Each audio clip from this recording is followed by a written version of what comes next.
Hey guys, Jack here. Thanks for watching The Great Gallivanting. I hope you're enjoying the Wayfarer expedition. While you wait for the next episode, check out this video from my trip to Iraq in December of 2023. After a few days in Erbil, it was time to head out into greater Iraqi Kurdistan. My guide was Govand. He and his brother Haval run Iraqi Kurdistan Guide and provide guides all over Iraqi Kurdistan and several other places in Iraq. While Iraq is predominantly Muslim, Kurds identify with a lot of different religions, from Christians to Jews to Muslims, even Yazidis and more. These religions didn't always peacefully coexist. In fact, when this monastery was established, the Kurds hated it and they raided it time and again over hundreds of years.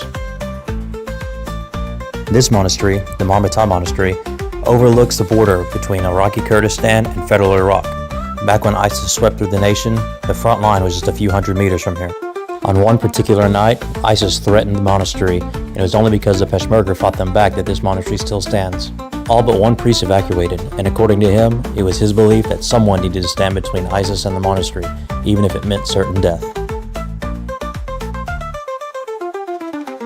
Our next stop was Lalish, home of the Yazidi religion. Lalish is the most important temple in the Yazidi religion, and for a long time, it was the only temple. The entire grounds are considered a holy site, so we had to take our shoes off and leave them at the entrance. It was quite cold on the feet in the mountain winter. The Yazidi religion can best be described as a combination of Judeo-Christianity and animism. ISIS viewed the Yazidis as kafir, and they almost exterminated the entire population when they took over the region. More than 5,000 Yazidis were killed in the genocide against them.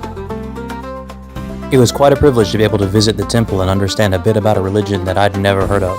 There were particular practices I had to follow, and Govand made sure that I did, such as not stepping on thresholds of doors, as Yazidis believe that's where the angels reside.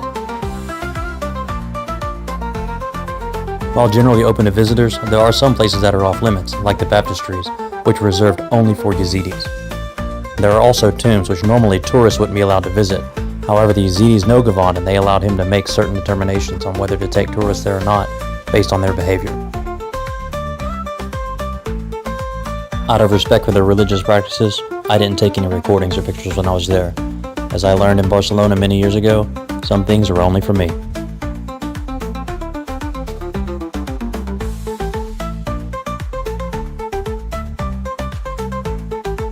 By the time we left, my feet were freezing, but Govand was doing just fine. He told me he does tours here year-round, and he's done tours in knee-deep snow and 50-degree heat.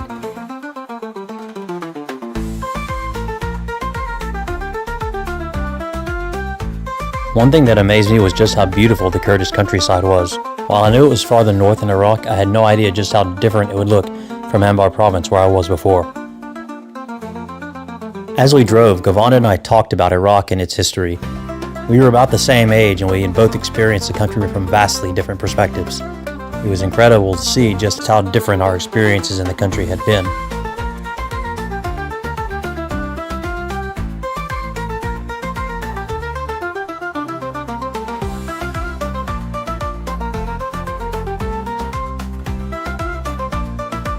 Many of these monasteries were founded by people fleeing the Assyrian Empire. Unfortunately, where they fled, they were equally persecuted under Kurdish rule. That's why they were built into these draws against the rock. From the front, they had a perfect commanding view of any opposing force, and they were protected from the rear by the mountain itself.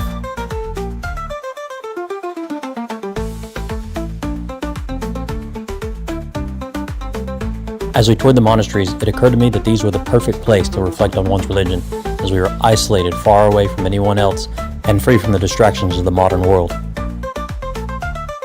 Like many religious sites, this monastery wasn't free from the ravages of war. After the 2003 invasion, several headstones with these crosses came up missing. There are several theories as to where they went, but the leading is that they ended up in some Marine headquarters back in the United States after the Marines pillaged them after the invasion. While I'd like to believe that isn't true, I had been in the military and I can totally believe that these headstones are sitting in some unit headquarters somewhere.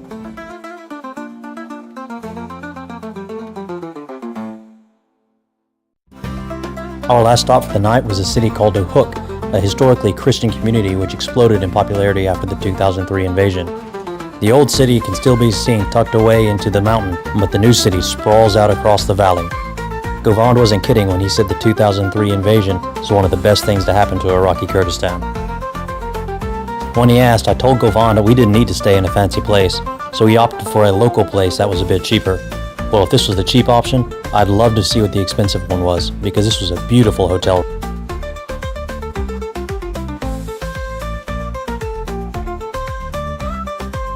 The large bed, warm shower, and beautiful valley views were the perfect way to end our first day of the tour, and I couldn't wait to see what the next day brought.